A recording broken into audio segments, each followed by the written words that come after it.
So how are you feeling? Anything like me, my blood glucose is going down the floor. We've just got another 45 minutes to go, so just bear with me. You've had some fantastic speakers today, and it's just my pleasure to finish up today's session. We're going to carry on with the theme of healthy aging and longevity, but there's going to be a little bit of twist of nutrition into this actual presentation. And I'd like to start with a quotation. Now, it's not my quotation. I actually came across this a few months ago. And we've already heard about it from Penny Watson. When we talk about healthy aging and longevity, we do want to extend the life of our pets, but we want that life to actually have a good quality of health for that dog and for that cat as well. So we want to put more years into the life of dogs and more life into those years, very importantly. And there's a term that I learnt in my reading preparing for this lecture, which is a health span, which is combining lifespan and health. So what we want to do is not only extend life, we want to make that life a healthy one for that patient.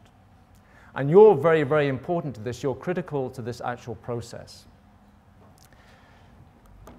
So this is what Well-Traveled Explained is the title of my talk. I'm going to share with you, very importantly, the observations from a 10-year study. And I would start off by saying, in fact, you're the first audience we've shared this data with. We only got some of these results about 2 weeks ago, so we just managed to get them into the proceedings. So a lot of what I'm going to share with you is actually in the proceedings, a lot of the tables, so don't worry about too much of the detail. So we're going to take you through this study, but what I'd like to do is just highlight how the presentation is going to go. We're going to talk a little bit about, well, we're going to talk about you at the start, the human species and healthy aging in our own species. And then we're going to talk a little bit about dogs and a little bit of repetition on what we've seen already. And then I'm going to introduce a very nice term called life course perspective, because this is, I think, very important in the way that we approach our companion animals. And then I'll share with you the second half of the presentation, the results from the 10-year study, and then finally a summary at the end. So this is going to take us through until lunch. So I want to start and talk about you, the human species. We know that actually over the last 200 years, that about every decade of our lives, we're getting about a 2-year increase in our health span, which is very important.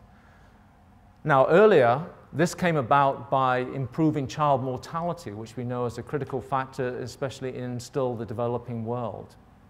And more latterly, that improvement in lifespan is actually coming from the older generation. So better commitment and detection of diseases which would normally affect the aging human population and the willingness to treat those diseases. So we're seeing this increase in the population.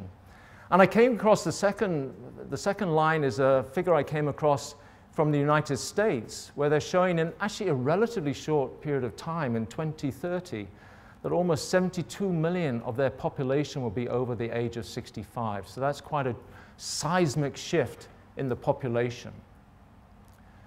And then being here in Spain, we know we have a very healthy diet. So we can start to think about what has actually brought about those changes in human lifespan.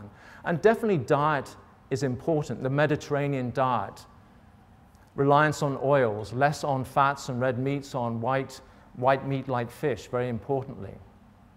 And then we also heard from Penny earlier on talking about the effect of maternal nutrition. That's very, very important. In utero, we can think about aging starting at that point from conception. We kind of think when they become puppies or kittens, that's when aging starts, but there's a lot of influence from the maternal side.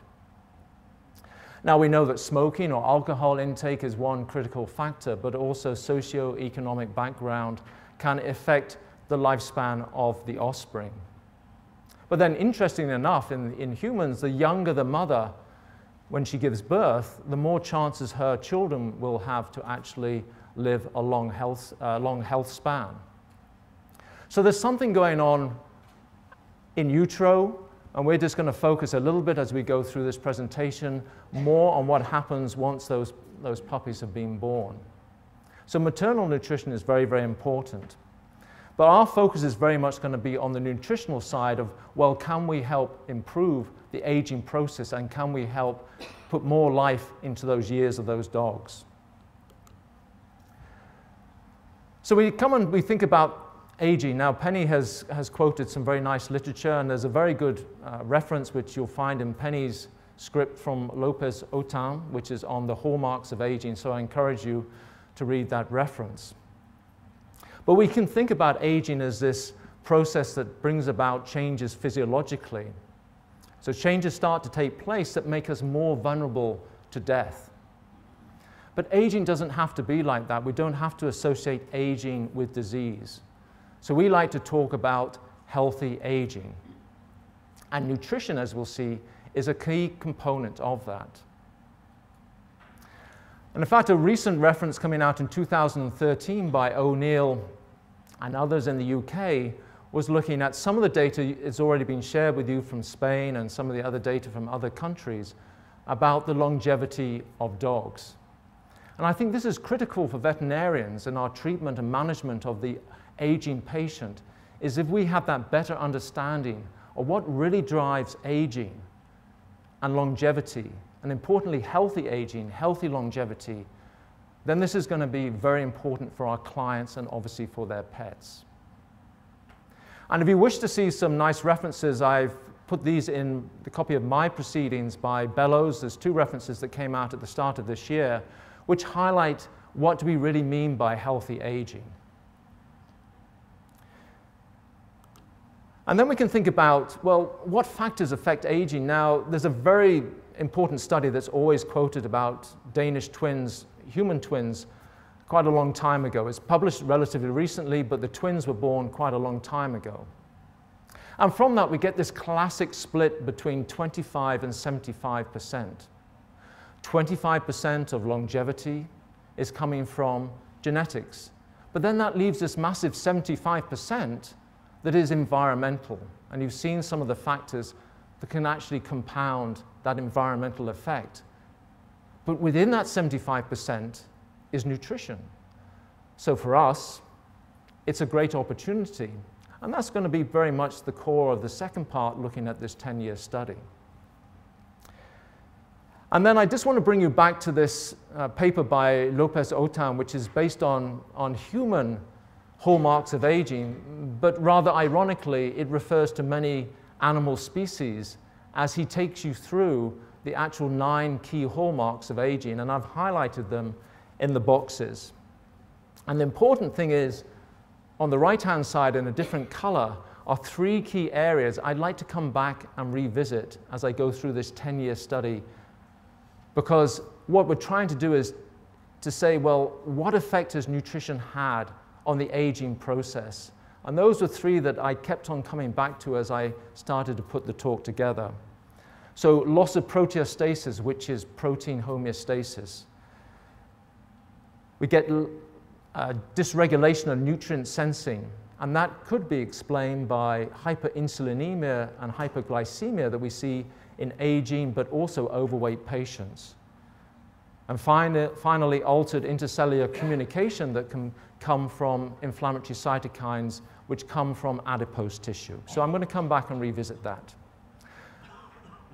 But over the last few months, I've become very interested in this subject, and particularly why we get such a phenotypic diversity between our species. And you've seen those figures. No other mammalian species on the planet has such diversity between a 1 and 100 kilogram member of the same species. And what drives this disparity? Well, we're not going to answer all those questions today, that's for sure. And I came across this paper by Krauss, and although I couldn't understand all of the mathematics and the statistics that he went through, there were a few things that really struck me. And the first one was that senility, the onset of aging, irrespective of the size of dog, starts at just over 2 years of age. But something happens in the large and the giant breeds. They get this accelerated aging from that point. So what is it about these large and giant breeds? We know that in this study, 44% of that aging was negatively correlated with body size. and that for every 2 kilograms of body weight, it resulted in a 1 month shorter lifespan. So something's actually happening there. Is it decreased nutrient sensing that you'll read about in Penny's proceedings? Or is it the telomeres? The telomeres, remember, there's this sequence of DNA bases that sit at the end of the chromosomes and protect the chromosomes each time they replicate and a little bit gets chopped off. Is there something that we can do to intervene there? We know that dogs, they lose their telomeres about 10 times the rate as humans, which is kind of the ratio between human lifespan and canine lifespan. But can we interfere with that process? So we're not going to answer all the questions about the hallmarks of aging in this presentation or this session, but what we're trying to do is say, is there something that we can do to intervene, to slow down those actual processes? And this is the fascination of looking into gerontology. And talking of gerontology, there is a gentleman on the right-hand side, Dr. David Waters, who's a member of our Longevity Council when we started talking about this 10-year study. So he's a real gerontologist, and I encourage you, if you're interested, to read his publications. But he talks about looking at dogs, and some very important concepts in the research that we do. He talks about looking at dogs in terms of making sure we're looking at pure breeds. Because people say, well, yes, you just look at this breed, Labrador Retrievers, as we'll talk about shortly. Why don't you look at mixed breeds? Well, he's saying that because if you're looking at many different breeds, you may just homogenize many of the results and try and get deductions across all breeds. And we should be really focusing on just looking at one breed if we're thinking about the effect of obesity in that breed, the effect of ovary exposure in that breed, rather than mix all different breeds together.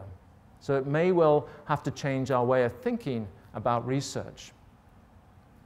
And he also, and we've heard this in the presentation, is to focus on the individual dog. And again, David Waters would challenge us to get away from the mean, the average of the results, and say this applies to all dogs. Well, does it apply to all dogs?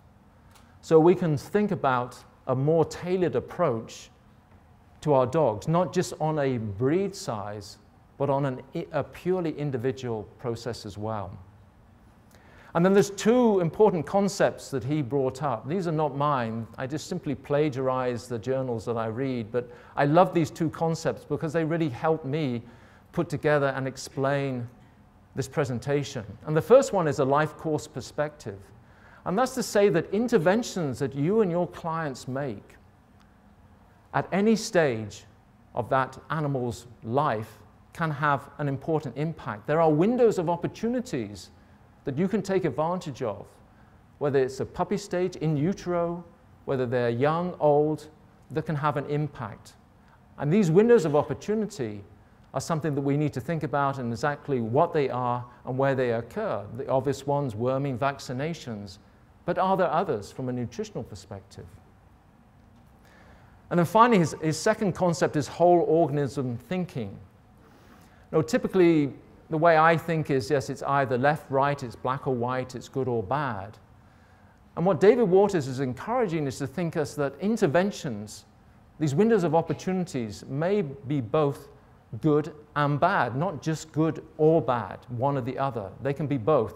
And an example is in some of his publications, Rottweilers that typically live to an age of 10, and then if you take 30% of that age, you get an exceptional age, which is 13.3 years of age. And what he found is that Rottweilers that are exposed to ovaries, not spayed until 6.1 to 8 years of age, have a 3.2 times greater chance of getting to exceptional longevity than Rottweilers that were spayed below 2 years of age. So in a way, that's good because you get longevity, but it can also be bad because there's a chance of mammary tumors or pyometras. So it's a good way of trying to challenge the way we approach our research into healthy aging and longevity. And what I'm going to take you through now is just some interventions, some just very short windows of opportunities, one in the puppy, one in the adult, and one in the senior animal. And there's plenty of others, I know, but for time's sake, I'm just going to take you through just starting with the puppy. And I'm going to start and just repeat a little bit of what Stuart has done in his excellent talk and think about osteoarthritis. We know it's a major cause of problems and pain in our companion animals, especially those breeds predisposed to osteoarthritis, most common arthropathy and a common cause of pain. And we know, and this is a seminal publication back in the 1970s from Professor Åke Hadhammar, who was formerly up at Uppsala in Sweden, that he showed that overnutrition, so excessive calcium, excessive energy, was detrimental to the growth of bones, especially in large and giant breeds. It interferes with endochondral ossification when we put too much calcium into the diet. So I'm just going to take you through just a number of studies looking at both calcium and also energy for puppies. And we looked at a study because we were fascinated a few years ago about, well, what is the optimal level of calcium for puppies? And we did a study where we looked at 3 different calcium levels. And we fixed the calcium-phosphorus ratio. So the only things that changed in this diet was the actual absolute calcium level. And we fed Great Danes from the point of weaning through 18 months of age and took a number of measures with DEXA scans, and also did objective and subjective measures as well. And what was clear was that the best calcium level was actually lower than the typical level we would see. At that time, people were talking, well, you need about 1.1% calcium in the diet, otherwise they're just going to have no calcium for the bones. But in fact, we showed that lowering the calcium to actually 0.8% was actually beneficial in terms of the development of these dogs. And the other thing is about puppies that we know, this is a study done by Mariana Trifonido at Utrecht in the Netherlands, that puppies cannot downregulate calcium uptake. So even in the presence of supramaximal levels of calcium, too much calcium, 1.5%, puppies are obliged through passive absorption to take up about 53% of that. So that's a problem. And it interferes with endochondral ossification, so we see our classic osteochondrosis developing. So that's the effect of calcium. And now I'm going to come on to a study which actually Penny has alluded to in her presentation. And this is the effect of energy. So this is, again, another seminal study that was actually started in the late 1980s. And since then, there's been a series of public publications which have been excellent in terms of allowing us to find out more about the effect of diet on longevity. And one of the clear interventions that we can take over many decades that has actually been shown to have an effect on increasing the median lifespan of animals, also nematodes and other species of animals, has been calorie restriction. So this is undernutrition without malnutrition. And so this study took 48 Labrador retrievers, split them into 2 equal randomly assigned groups. And in one group, they were allowed to be fed ad libitum from 8 weeks of age. And in the other group, they were restricted to 25% of the feeding. So they were called diet restricted. And they followed them through actually for 2 years. And I'll share some of those initial results over the first 2 years, but there's more to come as well. So as you can imagine, you're going to get 2 groups of dogs, age matched, sex matched, but one's going to be eating ad libitum, the other's diet restricted. So you can imagine that we're going to get some dramatic changes in body weight, body fat, and condition. And what you're going to see in the data is that if you actually look at the weight, and this is over 8 weeks to 30 weeks, you can see that with our ad libitum fed dogs here, that we take it as 100%, and the diet restricted, no surprise, is lighter in body weight. And as you go through 8 weeks to 2 years, again, you see that the diet-restricted dogs are lighter in body weight. And this has a number of effects. One of them that they were very interested in looking at was actually arthritis, osteoarthritis, not just of the hips, but of the elbow and the shoulder. And as you can see, as you go through from 2 years to 5 years now, and then we're going to the end of life, is that the more overweight animals, the ad libitum fed, had a greater incidence and severity of osteoarthritis. They also had a greater incidence and severity of other chronic diseases as well. So you can start to think, well, we're going to get a benefit from calorie restriction. So these dogs, which were restricted in calories, were not going through malnutrition. So it was undernutrition, but it wasn't malnutrition.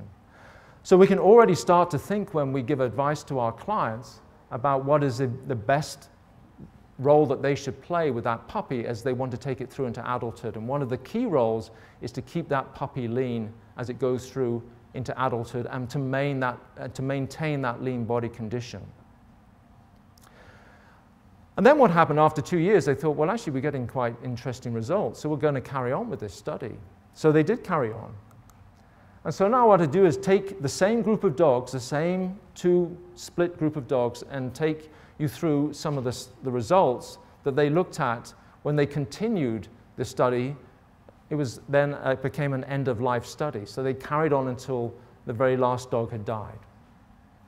But two things happened, and the important thing is that both groups went through, and at just over 3 years of age, they were switched onto an adult diet. And at that point, what happened is that the ad libitum group were maintained in terms of amount of energy to stop insidious obesity developing. So they maintained that body weight from that point. The other group, the restricted fed, was still fed 25% less calories. So we still got this two very distinct different groups of dogs going through. And this is the actual table. This is just a summary. It's in the proceedings, so I'm just going to highlight some important points. And you can see already that the body condition score, so this is actually out of a score of 9, so once you get above 6, you're getting into overweight conditions, and you can see the body condition score is more favorable on the restricted fed dogs. Also, their mean age, their median age when 50% of the dogs had actually died was 13 years versus 11.2 for the other group. So this is a 1.8 year gain at the median age. And other factors we see. So we got less chronic diseases, a delayed onset of the chronic diseases, a delayed severity of the chronic diseases in the restricted fed dogs. And also an effect on the immune system as well, because we know immunosenescence, aging of the immune system, is another hallmark of aging. And that seems to be offset by keeping dogs in a lean, diet-restricted way. And we'll come back and talk about that study a little bit shortly when we look at the 10-year study that we've been involved with as well. So our recommendation is to think about making sure we keep the dogs lean, making sure in terms of calories we don't overfeed the dogs. And this takes place at the puppy stage and also goes all the way through adulthood into the senior years as well. So these are important windows of opportunities that we need to talk about to our veterinarians. So calories, calcium, and body weight. And now I just want to move on to the senior life stage. So this is another intervention, and I want to talk about age products. And these are products made because, as we know in humans, we start to lose glucose tolerance as we age. So roughly every 10 years, we lose about millimole per liter glucose tolerance. And our typical glucose level is around about 5 millimoles per liter, so that's quite significant. So we become more glucose intolerant as we age. And so we can start to think about problems of hyperglycemia and also problems of hyperinsulinemia, chronic hyperglycemia, chronic hyperinsulinemia. And we talk about these age products, and these age products are essentially where we get a sugar because we got prolonged high levels of glucose in the blood system, attaching themselves onto proteins, and they produce these age products which can be detrimental. And they know in the human health that they can actually cause Alzheimer's and strokes. We see it in the lens, in clouding of the lens, but also you measure it when you take a fructosamine level. Looking at diabetes, you actually measure a glycosylated protein compound in the blood. And the question is whether or not our old dogs actually go through this as well. Well, they do go through this. So we know from studies done back in the 1980s that in fact if you challenge an old dog versus a young dog with a diet, a high glycemic index diet, so a diet that's going to put a lot of glucose into the blood, then what you see is that old dogs have a problem in their blood glucose, that it stays up significantly longer, whereas young dogs, it returns to the baseline quite quickly. So we know that old dogs do start to develop this resistance, this glycemic resistance, as they age. But you can ameliorate that by actually using low glycemic index carbohydrates, as in humans. So you can use carbohydrates in the diets that lower the glycemic index and don't put so much glucose so quickly into the bloodstream. And so we can look at carbohydrates such as maize or corn, sorghum, and also barley to try and control the glycemic index. And so if you take a low glycemic index diet versus a high glycemic index diet and you actually feed it to old dogs, you can actually get a good response. And I'm just going to focus on the insulin one here, is that this is the high glycemic index diet, and this is the insulin, blood insulin, after taking the diet in, and this is the low glycemic index diet. So we're getting a significant rise in insulin. And that may be significant as we talk about dietary interventions and longevity. So that's a little bit of a summary now of puppy, adult, and senior life stage, windows of opportunities that we can intervene and hopefully extend life and make that life healthier. And now I'd just like to share with you, and you are the first audience externally to see this data. It's literally still hot off the press. And I'm going to share with you the observations from a 10-year study that we started in July 2004. I won't go into any great details again. I've put as much detail into the proceedings as possible. So the setup was that we used a fixed matrix, a fixed eukanuba nutritional matrix. And very importantly, we combine this in the group of dogs with what we call appropriate care. So this is appropriate husbandry and appropriate veterinary care. But it's very important to say that this appropriate care, although fixed, is not something which is outside the realms of owners or veterinarians. They actually follow the guidelines from the American Veterinary Medical Association. So they're just very easy to implement guidelines from a health perspective. And then over the 10 years, there was a number of criteria that we actually looked at measuring, and this is actually a longitudinal study. So we looked at body weight, we looked at body condition score, and very importantly in this study is that we maintain these dogs as close as possible to their ideal body condition, which was a 3 out of 5. So this was not a diet-restricted study or an ad libitum study. This was trying to maintain those dogs at an ideal body weight. And then we measured some health parameters and some markers that we think are very important. But because it's literally hot off the press, I can only really share with you a lot of the data coming from this area here, which is body weight, body condition score, and fat and lean body mass results. We're still looking at the other data literally as we speak. So that was the setup of the study. It's a longitudinal study which allows us to make observations with time over a long period, in this case just over 10 years, on both an individual and a group level as well. And because we're making observations with time, it avoids recall bias. So it avoids asking somebody in 5 years' time what happened 5 years ago to them, because they will forget. So it's done in real time, which means we amass a lot of information. And we can get a lot of information on individual dogs, but also groups of dogs, which is important. This is a diet. Now, I'm not going to go into any details about diet because it's before lunch, and if, like me, you're extremely tired, and this is not a nutrition lecture, but in your package you will find in either Spanish or English the roundtable proceedings which we put together in the middle of the year in 2014, which does talk in more detail about the dietary intervention, and Professor Carmichael was very kindly part of that Longevity Council discussion. So if you want to know more about the diet, please refer to those particular proceedings. But I'm now just going to move quickly on to the results. So we started in 2004 with 39 dogs and split between 27 female and 12 male dogs. And we followed them through. And the mean age when we started was 6.7 years of age. So these were not puppies, these were adult dogs. And the final stage is where we were on, for various reasons, we're going up to the 31st of July 2014, was that we actually had 5 dogs that were still alive. And these 5 dogs had a mean age of just under 17 years.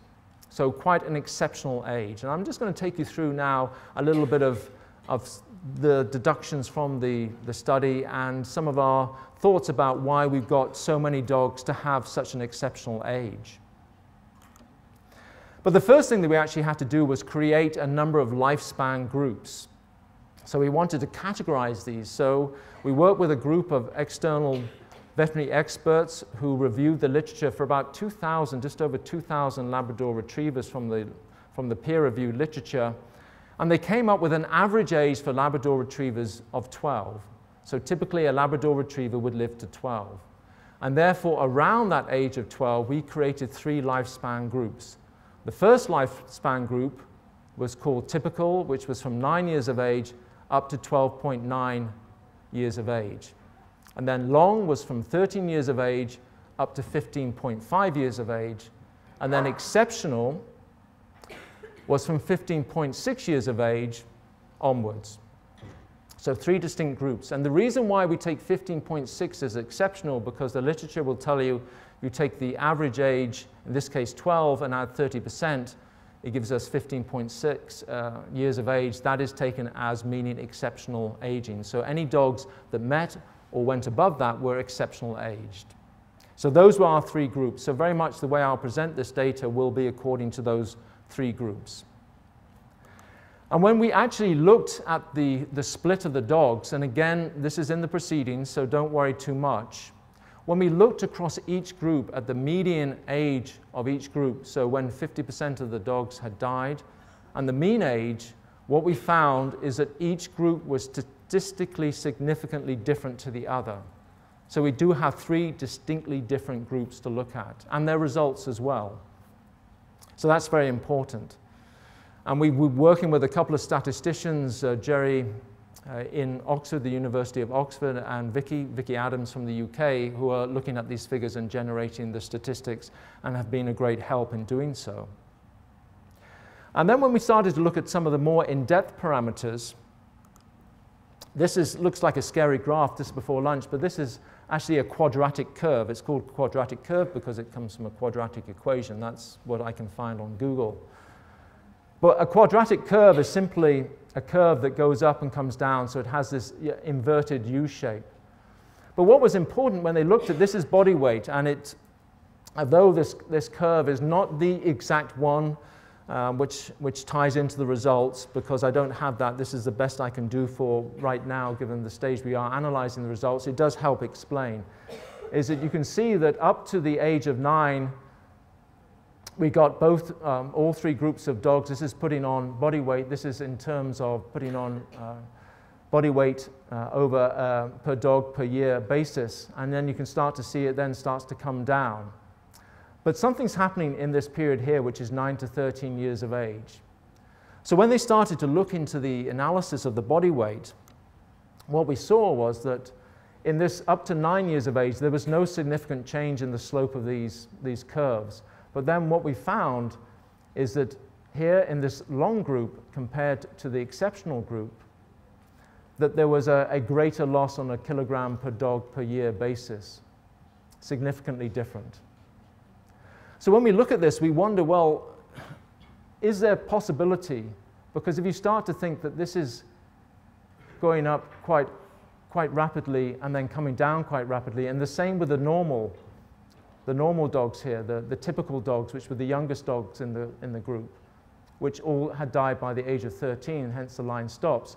Is that something that we can look at? Because this is quite a dramatic rise and then quite a dramatic fall. Is that something we can look at to make it a smoother, softer curve? And that's just the future of looking at the data.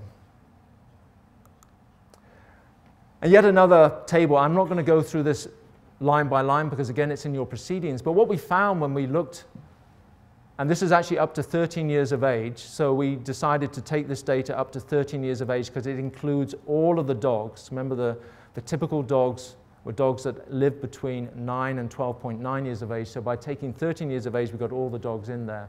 And what we can see from this table is that the dogs that typically lived to only 12.9 years of age or below put on more fat and lost more lean body tissue than the other groups. So something's going on there. So yes, they're putting on more fat, that's protective, but is it protective? is putting on more adipose a protective measure, or is it being detrimental? We'll see.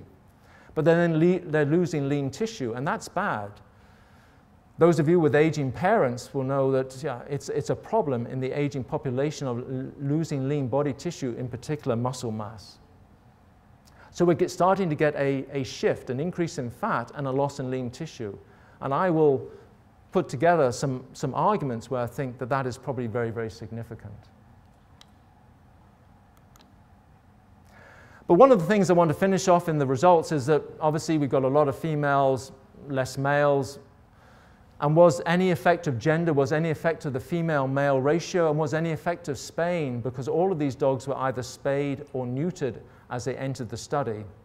So Vicky Adams went through the data, and so what we can say is there's been no effect on the results as a result of gender, spaying, or the female-to-male ratio. So very important. So we'll start to look at the results and the discussions and to see, well, where do the results actually take us in terms of making some conclusions. So the discussion.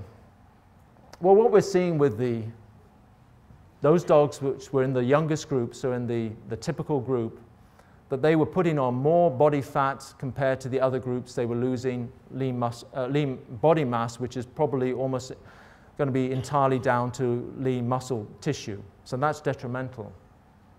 Because we know from this diet restriction study in the past that's been done, this is the diet restriction dogs that got 25% versus the ad libitum dogs, that if you've got a high level of static mass, then it's a very strong predictor of death for those dogs. And the same with the loss of lean body mass as well. So if you're losing a lot of lean body mass, it's a high predictor, high hazard ratio for dying. So we're starting to see, well, what is the reason behind this story? Because, fat is inert, isn't it? It's this extra weight. Well, it's not. Penny mentioned inflammaging, which is another hallmark of aging. It's one of these hallmarks that Lopez-Otans talks about, which is altered intercellular communication. Adipose tissue is the only organ in the body that can increase in its size over a lifetime. And it's very metabolically active, secreting cytokines as well. And so it's very important that we do control body fat levels in the aging animal, whether it's humans or it's dogs or it's cats. But then we've also got loss of lean body mass, which is probably muscle mass. And there's a term you may have heard of in the human arena, which is sarcopenia, which is loss of not only muscle mass, but it's loss of muscle strength. And again, if you've got aging parents, you'll actually see this taking place literally in front of your eyes. And that can have a dramatic effect, and it can be very harmful to the geriatric human patient, and in fact is a high risk for mortality if they suddenly start to lose muscle mass. That's a high risk for mortality. So the question we start to ask ourselves is there are some interventions that we can take place, and obviously one is to maintain a lean body condition and try and maintain lean muscle mass as well. And then I want to tie in a little bit more about glucose and insulin and obesity, because when you look at obese animals, these are rats, these are mice, these are non-human primates like rhesus monkeys, where they've done the same ad libitum diet restriction feeding that we've heard about. In those obese animals, obese monkeys, that there is a problem with their nutrient sensing.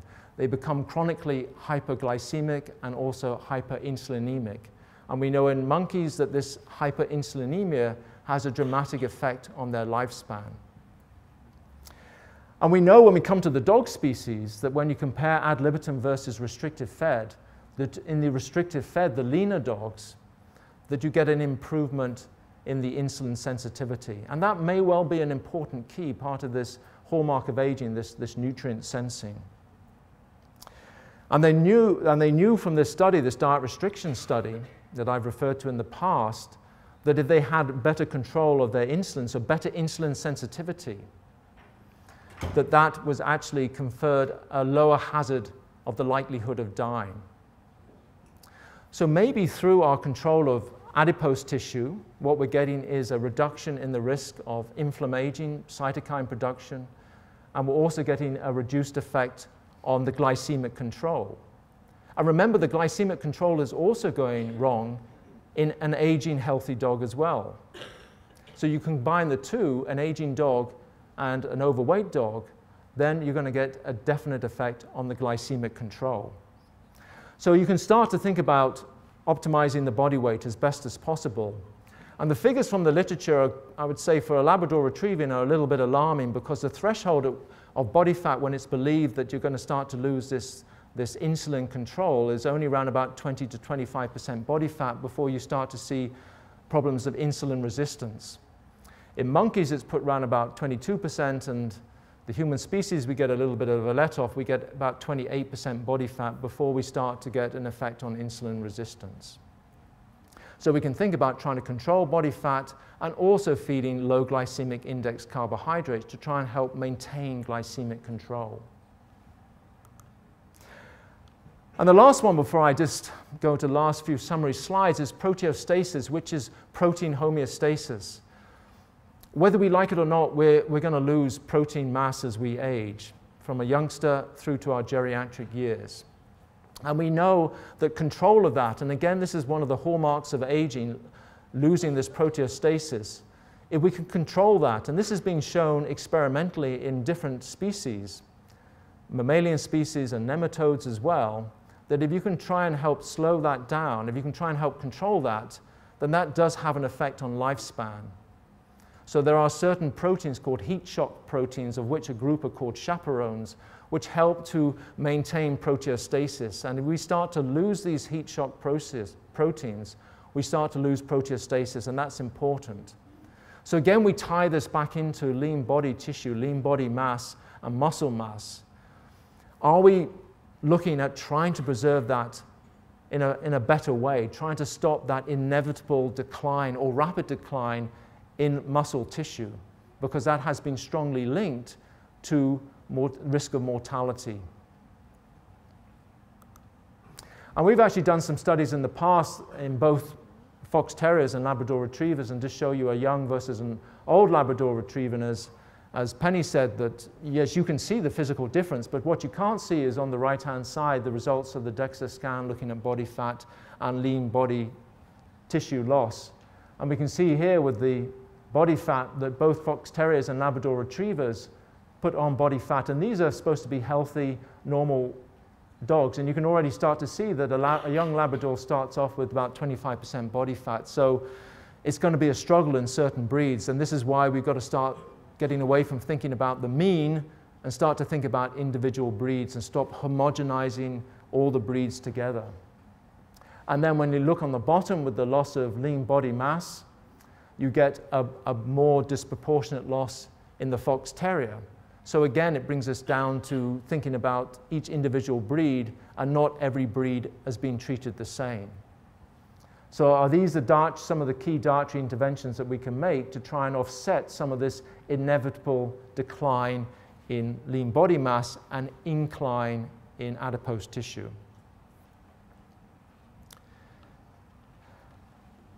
And we were interested about comparing, because we've got this 10-year study, and there's this great seminal study looking at calorie-restricted Labrador retrievers and ad libitum fed, and we were just interested about the inevitable comparison that were done between the two, and we're just starting out with our results. So there's a lot of similarities between the results we're getting, but I just wanted to put this table together and talk about robust aging, because we know that if you want to get healthy aging, it can be considered as a robustness in an age-specific way. And what that robustness allows that animal to do is to actually be resilient to disease and also to cancer as well. And so what I've done here is just compared the mean age against the maximum age, sorry, the median age against the maximum age in our three groups here, and also in the diet-restricted group here. Because what we found when we compared this diet-restricted group in terms of calorie intake against our groups, that they seemed very, very similar. So when I talked to Vicky Adams, we said, well, can't we treat these as two very, very similar cohorts of dogs? So that's what we've done. But what we actually see is that 41% in our case, 41% of the dogs actually exceeded the maximum age here of 14.5, so that's quite dramatic.